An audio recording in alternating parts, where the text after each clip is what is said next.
A estética atual é a mais feia de todos os tempos, e essa é a minha opinião polêmica. Eu tenho doença do silicone. Olha só como estão meus braços hoje, ó. Tudo que eu faço, Deus muda como exemplo. Cara, eu fiquei um ano pra fazer isso, sabe? Me preparando. E aí, olha o que aconteceu.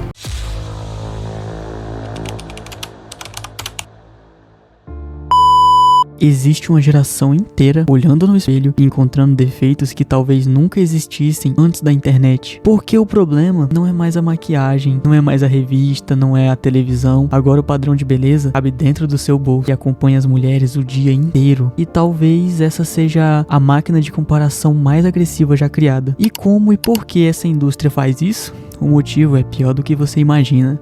Fica comigo até o final do vídeo que isso vai te surpreender. Hoje eu vou falar aqui sobre o sombrio padrão feminino inalcançável. Esse vídeo me deu um baita trabalho, então já deixa o teu like que me ajuda muito. E sem mais enrolação, bora pro vídeo. Ser bonito era algo local antigamente. Tu se comparava com as pessoas da sua cidade, da tua escola, do teu bairro. Mas e agora? Uma garota acorda, abre o celular e em menos de 5 minutos vê centenas de rostos considerados perfeitos. Pele perfeita, sem um único cravo ou espinha, corpos perfeitos que parecem esculpidos, ângulo perfeito, luz perfeita, mas existe um detalhe importante. Grande parte dessas mulheres não se parecem assim na vida real, porque o padrão atual não é humano, ele é produzido. Horas de preparação, produtos, ângulo, luz, tudo como um verdadeiro teatro. O rosto humano virou um rascunho digital. Antes os filtros imitavam pessoas bonitas, mas agora as pessoas tentam virar filtro, e para isso gastam uma fortuna com procedimentos. Mas claro, isso nunca é contado no feed. O Instagram criou um rosto específico para ser chamado de bonito. É aquele clichê do nariz fino, pele lisa, mandíbula marcada e os lábios volumosos. E aos poucos, milhões de mulheres começaram a acreditar que esse rosto artificial deveria ser o normal. O problema é que filtros não envelhecem, não tem poros, não tem olheiras, não tem assimetria. Ou seja, as mulheres estão se comparando com rostos que literalmente não existem. A câmera mudou a forma como as mulheres se enxergam. Existe algo ainda mais estranho que está acontecendo. A câmera frontal, ela simplesmente distorce seu rosto inteiro. Ela altera as proporções, aumenta certas partes, muda a profundidade, afeta a simetria. Mesmo assim, milhões de pessoas passaram a acreditar que aquela imagem distorcida é o próprio rosto. Talvez existam mulheres tentando corrigir. Existem diversas mulheres tentando corrigir um defeito que nem existe. Um defeito criado pela lente de uma câmera. Percebe a problemática disso? E o algoritmo, ele aumenta a insegurança ainda mais. O algoritmo, ele percebe aquilo que prende sua atenção. E insegurança prende atenção. Se alguém começa a pesquisar sobre acne, o feed vira só acne. Se pesquisar sobre emagrecimento, o feed vira só sobre corpos perfeitos. Ele não é inocente. Ele destrói a tua autoimagem e ainda lucra com isso muitas das vezes. Aí tá o problema. O feed, ele é teu inimigo e ele nunca acaba, ele é infinito. Então a comparação também nunca acaba. E às vezes, essa pressão vai muito além de autoestima. Ela destrói pessoas. Tem um caso em uma pequena cidade dos Estados Unidos de uma menina de apenas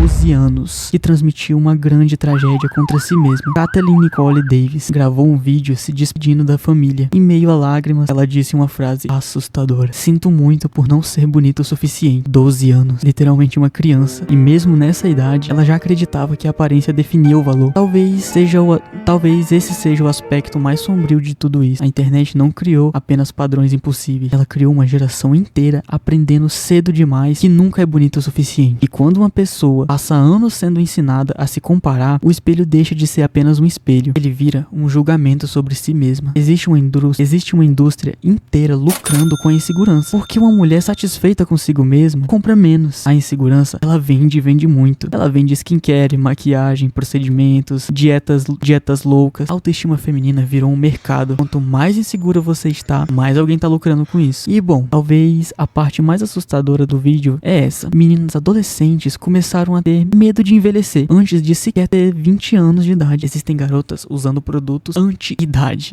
botox preventivo, retinol e preenchimentos. Existe uma geração inteira tentando impedir o tempo antes mesmo dele vir. E o rosto humano tá ficando simplesmente igual. A internet prometeu individualidade, mas ela tá criando rostos em série. Mesmo nariz, mesmo maxilar, mesmo lábio, mesma maquiagem. maquiagem, parecendo literais clones umas das outras. Você já reparou que muitas mulheres estão ficando mais parecidas com as outras, mesmo gastando rios de dinheiro? Quanto mais as pessoas tentam parecer únicas, mais iguais elas ficam. Bom, talvez o problema nunca tenha sido beleza. Talvez o problema seja transformar mulheres em projetos infinitos de correção. Porque quando todo mundo parece perfeito online, o ser humano normal começa a parecer errado. Como te prometi no início do vídeo, você já deve ter percebido que tudo isso é pelo dinheiro. Não importando quanto sangue seja derramado, é por causa dele. Tudo é pra vender e divulgar e influenciar. E agora existe uma geração inteira tentando alcançar uma versão artificial do ser humano. E quanto mais perto chega, mais distante fica de si mesma. Quando começou isso de mulheres reais? Quando começou isso de mulheres reais começam a parecer erradas? Eu fico me perguntando. Talvez o problema nunca tenha sido o rosto delas. Mas e aí, gostou do vídeo? Quer ver mais como esse? Se inscreve aí no canal e deixa seu like. Deu um baita de um trabalho fazer tudo isso. Eu fico por aqui e até a próxima.